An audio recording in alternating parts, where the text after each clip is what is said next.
Habíamos quedado en la distinción entre a priori y a posteriori, que es bastante importante en esta primera parte de la crítica de la razón pura. Esta diferencia nos va a acompañar en todo el resto del texto y es fundamental.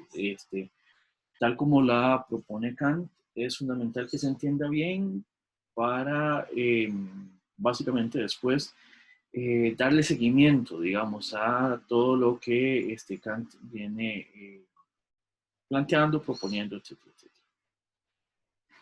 Tendríamos que retomar un par de cosas simplemente. Recuerden que los conocimientos a priori serán universales, tienen necesidad interna. Podríamos más adelante ver también con qué se va a relacionar esto, cuando ya liguemos esto con el inicio de la estética trascendental y a partir de ahí con el resto del texto, aunque no vayamos a leer el resto. Es importante, Kant lo que está buscando es la posibilidad de generar algún tipo de conocimiento que sea completamente seguro, cierto, siempre constante, siempre consistente. Y por eso es que él tiene en miras la ciencia como un modelo. Eso es importante porque vamos a tener una, una relación, digamos, con las ciencias a partir de Kant que nos va a permitir tener a las ciencias como una especie de, ¿cómo decirlo?, de horizonte intelectivo, ¿verdad? Kant, a Kant le interesaría tener en filosofía el mismo nivel de certeza que se tiene, por ejemplo, en las ciencias, ¿verdad? Entonces, toma las ciencias como un modelo y a partir de ahí, entonces se cuestiona, ¿qué tiene que tener el conocimiento filosófico como para garantizarnos que efectivamente vaya a tener ese nivel de certeza, ese nivel de seguridad? En palabras de Kant, Kant utiliza una palabra que es apodíctico. Kant lo que está buscando es que las proposiciones de la filosofía, las proposiciones de la metafísica sean apodícticas, ¿verdad? Y por eso es que es importante ver este primer rastro que empieza a seguir Kant, el conocimiento que es a priori, ¿verdad? Eh, para Kant, una de las preguntas fundamentales de la primera parte del texto va a ser cómo son posibles los juicios a priori, los juicios sintéticos a priori. Después vamos a ver de qué se trata eso. En contraposición a los juicios a priori estarán los juicios a posteriori. Lo a posteriori es lo tomado de la experiencia, en lo a posteriori interviene la experiencia, necesitamos de interactuar con las cosas para poder generar juicios a posteriori.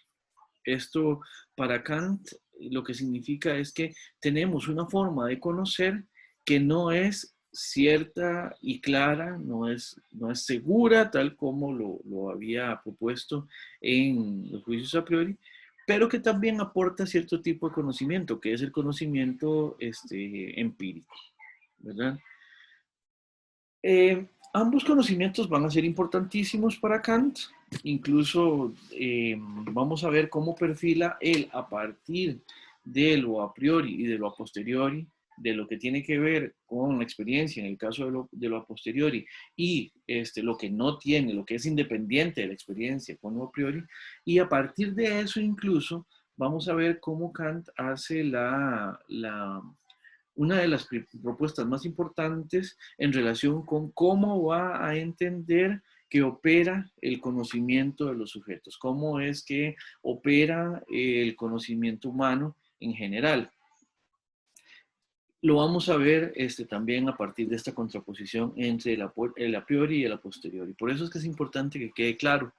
En el a priori no hay relación directa con la experiencia, directa, en el sentido de que el conocimiento, los juicios que son a priori, no están relatándome ningún tipo de experiencia específica, aun cuando lo que estemos hablando, el contenido de lo que estemos hablando, en última instancia pueda remitir de alguna manera a la experiencia, ¿verdad?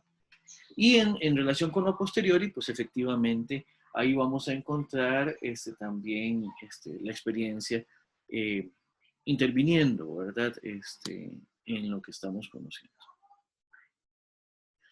Ahora, habíamos dicho que en relación con estos contenidos, con cuánta experiencia haya de por medio, Kant, el extremo al que llega en relación con la independencia de la experiencia es a decir que cuando hay proposiciones que no tienen absolutamente nada que ver con la experiencia, esas proposiciones no solo son a priori, sino que además son puras.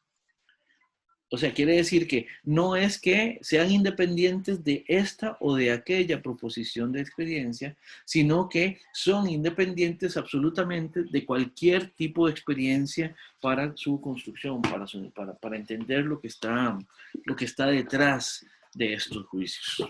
¿No? Entonces, vamos a ver, ¿cuáles serían conceptos puros? ¿Cuáles serían conceptos en los cuales no interviene la experiencia? Bueno, veamos un ejemplo que hace Kant. Y este ejemplo es importante porque a partir de va después a montar la estética trascendental. O sea, este es uno de los dos conceptos que intervendrán en la estética trascendental. Y es el concepto de espacio. Kant procede haciendo un ejemplo que de alguna manera recuerda a Descartes, cuando Descartes decía que si tomábamos el cuerpo y quitábamos de él todos los datos que recabábamos sensiblemente, todo lo que era, podemos decirlo así, sujeto de alguna experiencia particular, Descartes decía, todo eso es separable y todo eso lo podemos ir eliminando poco a poco. En ese sentido, recordarán, ¿verdad?, que cuando Descartes estaba planteando esto, era simplemente para evidenciar, según su postura, que el conocimiento que generamos por medio de la experiencia y por medio del cuerpo, obviamente, en Descartes, es un conocimiento poco fiable. Esa es es un procedimiento metodológico para Descartes. Bueno, con Kant encontramos un ejemplo que es similar, aunque la intención explicativa es en última instancia diferente. Vamos a ver por qué. Kant lo que dice es, tomemos cualquier objeto, cualquiera que sea, ¿verdad? Y tratemos de determinar o de distinguir, de discernir en este objeto cuáles son los contenidos empíricos, cuáles son los contenidos de experiencia que aparecen ahí una vez que lo conocemos. Ok, y aquí Kant lo que dice es, bueno, empecemos, hagamos un ejercicio mental. Empecemos a irle retirando cada uno de los rasgos empíricos que componen este objeto o que componen nuestro conocimiento de este objeto. Vamos a ir quitándoselo uno por uno. ¿Qué sé yo? Pongamos un ejemplo. Digamos que al frente mío tengo el libro de la crítica de la razón pura. El libro, el volumen como tal, es una cosa que tiene un montón de rasgos que he conocido, que he determinado y que se convierten en contenidos para mí en tanto que son empíricos. Por ejemplo, en este momento tengo el libro en las manos, puedo pasar las páginas, puedo leerlo, estoy sintiendo cuánto pesa, estoy también en tanto que lo manipulo, estoy consciente también por medio de el tacto, estoy consciente de sus dimensiones, de su espesor, digamos, de su largo, ¿verdad? Empecemos poco a poco a desmontar este conocimiento empírico que tenemos del libro. Quitémosle todo lo que sea sensación. O sea, quitémosle la sensación de peso, quitémosle la sensación de textura, la temperatura en la que está hoy, que está haciendo frío, tomo el libro y está frío al tacto, ¿verdad? Después de un rato ya se empieza a entibiar por la manipulación, por el calor que tiene en mis manos, ¿verdad? Si le quitamos también, le podemos quitar en el ejercicio mental, le quitamos el olor, le quitamos el color que tiene, le quitamos todos los rasgos que sean empíricamente recabables. Y Kant va a decir, va a llegar un momento en el que ustedes ya le han quitado todo lo que le pueden quitar empírico al libro, pero hay algo que no le van a poder quitar. Y es que una vez que ya ustedes quitan absolutamente todo lo que recaban de él, ustedes se van a quedar con una especie, como un espacio. El espacio que ocupaba el libro, dice Kant, es algo con lo que ustedes quedan en última instancia, ¿verdad? Y entonces dice Kant, el asunto es que ya retiramos todo lo que era el libro, todo lo que era, todo lo que conocíamos mediante la experiencia del libro, pero el espacio queda, el espacio todavía queda ahí. Y dice Kant, eso sucede precisamente porque el espacio ustedes no lo reconstruyeron empíricamente cuando conocieron el libro. Explico de nuevo. El espacio que ocupa el libro para Kant, el espacio, digamos, que, el espacio que está enfrente de mis ojos, ¿no? A donde antes estaba el libro, ese espacio uno no lo conoce empíricamente junto con el resto de características del libro, según la explicación de Kant. Y Kant lo que va a decir es, ven, ustedes quedan con ese espacio una vez que retiraron todo, precisamente porque el espacio no venía con el libro. El espacio, va a decir Kant, lo pusieron ustedes. No, no es el hecho de que el espacio sea una característica más de las cosas, en este caso del libro. ¿Qué quiere decir esto? Que el espacio en última instancia es entonces un contenido, un concepto que nosotros construimos, pero no de manera empírica, ¿verdad? O sea, no tenemos parte de las experiencias que componen el libro, el espacio no es una parte más de esas experiencias, ¿verdad?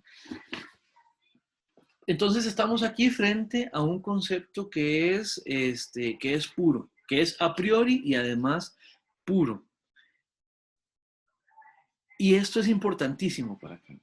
Para Kant este es un descubrimiento importante porque resulta entonces que nosotros conocemos, gracias a una cierta colección de conceptos, gracias a una cierta colección, perdón, de conceptos que nos permiten generar la experiencia de las cosas con las que nos topamos a diario en cada momento.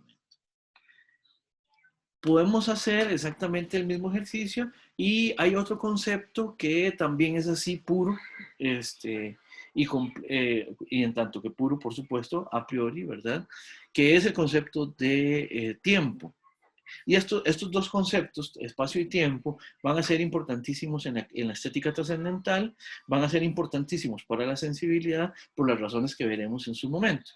Por ahora, el ejemplo que quería poner Kant es simplemente como para seguir dentro de la argumentación, sosteniendo que efectivamente hay contenidos de conocimiento que no dependen de una experiencia para ser construidos. Esto va a ser importantísimo, ya verán por qué. Ahora, hay otros conceptos que también son puros y por lo tanto son a priori puros, ¿verdad? Que son, por ejemplo, el concepto de sustancia, el concepto de inherencia, el concepto de causalidad, ¿verdad? Todos esos son conceptos que uno no llena a partir de tener experiencia con ellos, sino que más bien son conceptos que a uno le permiten conocer las cosas que pone en las experiencias en general.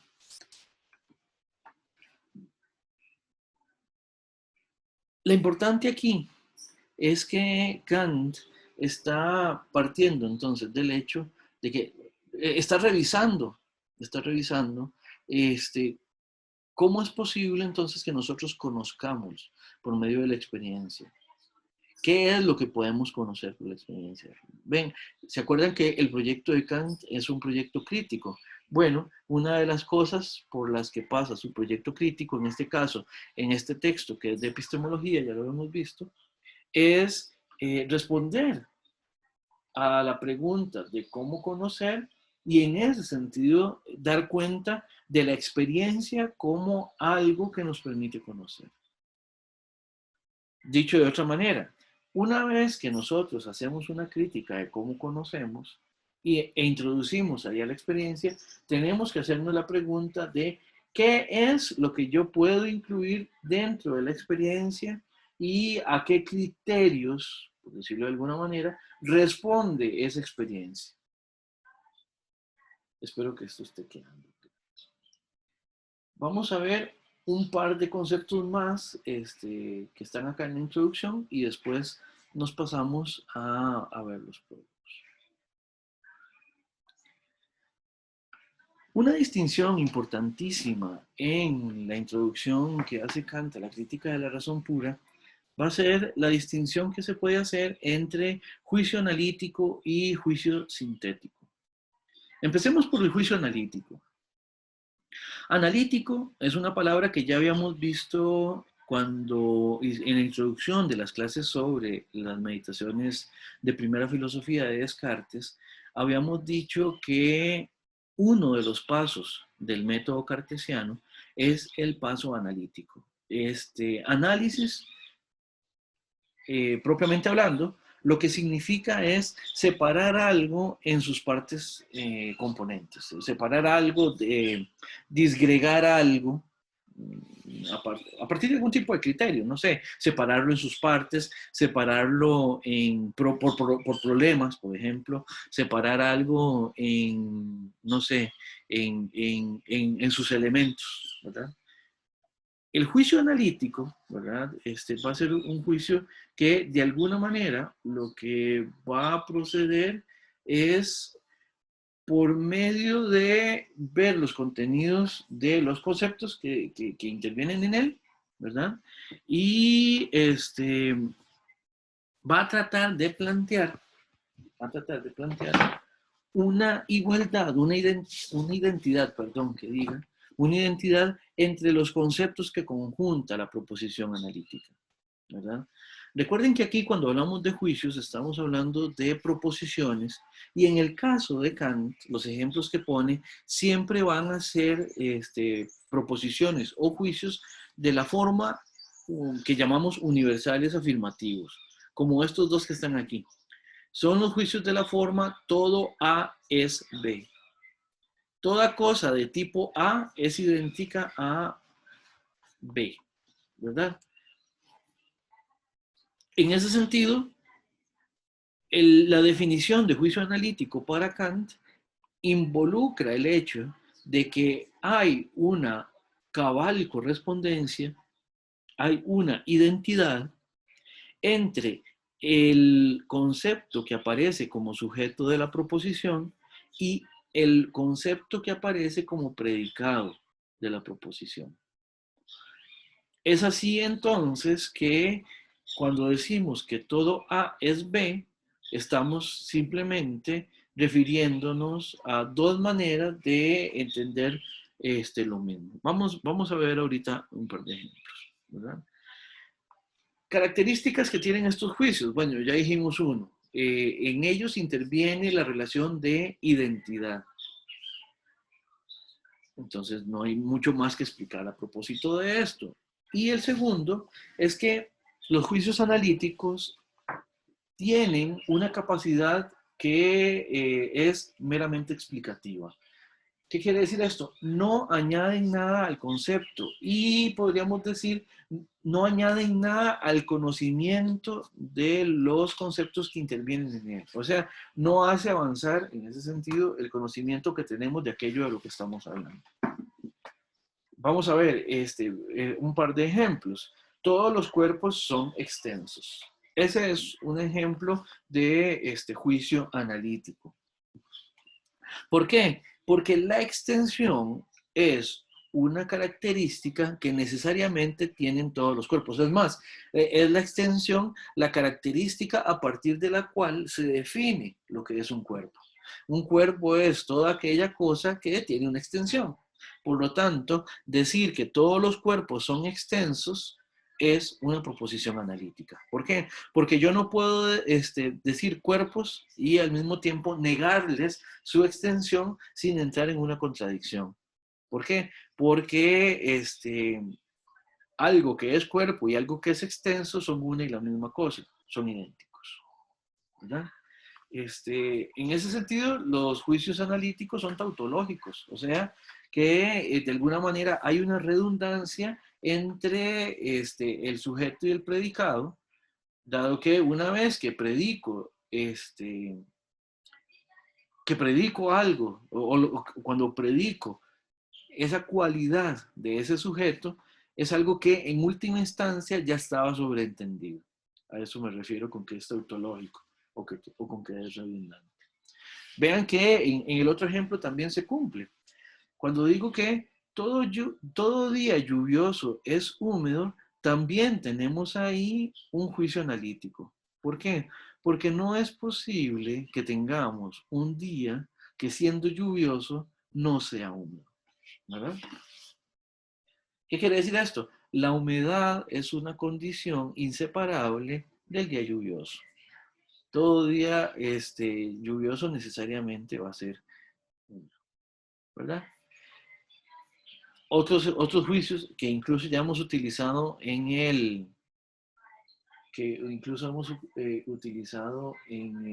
el curso. Todos los triángulos tienen tres lados, ¿verdad? No puedo sostener que algo es un triángulo y al mismo tiempo sostener que no tenga tres lados. No puedo sostener que algo sea un triángulo y que al mismo tiempo que no tenga tres ángulos. Y así hay un montón de características que podríamos predicar de los triángulos a partir de puros juicios analíticos. Ahora, si ustedes lo ven, si yo digo triángulo o si digo figura de tres lados, estoy realmente diciendo lo mismo. Por eso es que entre decir que el sujeto triángulo y decir su predicado como figura de tres lados, estamos diciendo realmente lo mismo. Estos juicios para Kant son importantísimos para hacer definiciones, son importantísimos como punto de partida del conocimiento, ¿verdad? Pero no nos podemos quedar solamente con juicios analíticos. ¿Por qué? Porque, como les decía anteriormente, son juicios que propiamente hablando no hacen avanzar el conocimiento. Veamos ahora los juicios sintéticos. Los juicios sintéticos son aquellos en los cuales el sujeto y el predicado no se identifican, ¿verdad? O sea, el concepto B se halla por fuera del concepto A. Aun cuando haya una relación entre ellos, ¿verdad? Aunque haya entre ellos algún tipo de cercanía, no hay una identificación entre ambos. Por eso decimos que en los juicios sintéticos dejamos por fuera la identidad entre el sujeto y el predicado. También decimos que son excesivos, no son meramente explicativos como lo eran los analíticos, sino que añaden algo al concepto, ¿verdad? A partir de este añadir es que uno puede recordar fácilmente lo que es un juicio sintético. En Kant, o en general, vamos a entender al frente, por así decirlo, o en diferencia de lo que es el análisis, vamos a pensar la síntesis ahora. Si el análisis era separar partes y separar, disgregar, síntesis va a ser más bien conjuntar para Kant, ¿ya? Hacer un conjunto a partir de algunas cosas, hacer en ese sentido un agrupamiento de cosas. Por eso es que decimos que hay algo que se le está añadiendo al concepto, ¿verdad? Vean, por ejemplo, vean este par de ejemplos, ¿verdad? Tenemos por un lado, todos los cuerpos son pesados. A diferencia del juicio, todos los cuerpos son extensos. Que todos los cuerpos sean pesados es un juicio más bien sintético. ¿Por qué? Porque la noción de peso no está contenida en la noción de cuerpo. Recuerden que el peso es, en última instancia, relacional. Depende de a dónde esté uno, el peso se manifiesta de una manera o de otra. Por ejemplo, si uno habita en un planeta con mayor o menor masa, el peso de uno también va a verse modificado. O sea, porque realmente el peso tiene que ver con esa atracción que habría entre un cuerpo tan grande como el planeta y nuestro cuerpo, por decir algo. O cualquier cosa que tenga peso, ¿verdad? Entonces, que todos los cuerpos son pesados es algo que es cierto, pero en los dos conceptos que tenemos ahí, que intervienen ahí, no hay una relación de identidad. Veamos el otro ejemplo. Todo día lluvioso es frío. Bueno, la cualidad de frío en relación con el día lluvioso no es algo que necesariamente se dé una vez que determinamos que un día está lluvioso. Qué sé yo, quienes son o quienes conozcan o quienes han estado en la zona atlántica, saben que a veces en la zona atlántica empieza a llover y hace calor y sigue haciendo calor. ¿Verdad? Y tiene que llover ya muchísimo a veces para que el calor se disipe, ¿verdad? Eso lo que quiere decir es que hay la posibilidad de que entonces existan días que sean lluviosos y también calientes, ¿verdad? Entonces, vean cómo el juicio todo día lluvioso es frío, bueno, nos dice algo que es sintético y además es un juicio que es fácil de falsear, ¿verdad? Entonces, a diferencia, los juicios analíticos, en principio, como son redundantes, como son tautológicos, no se van a poder refutar así de fácil. Bueno, de hecho no se pueden refutar. Si efectivamente son juicios analíticos, son lógicamente necesarios, o sea, tienen una necesidad interna. Y cualquier negación de un juicio analítico nos hace entrar en contradicción. La negación de un juicio sintético en contraposición, lo que hace es que nos sitúa en, en relación con la experiencia, con algo que puede verificarse de manera distinta. Bien, esa sería la distinción que haríamos ahorita entre juicios sintéticos y juicios analíticos. Y con esto podemos hacer este primer cierre de la introducción de Kant. Pasaríamos ahora entonces a ver los prólogos, a revisar un momento los prólogos tal como se les sugirió en la lectura.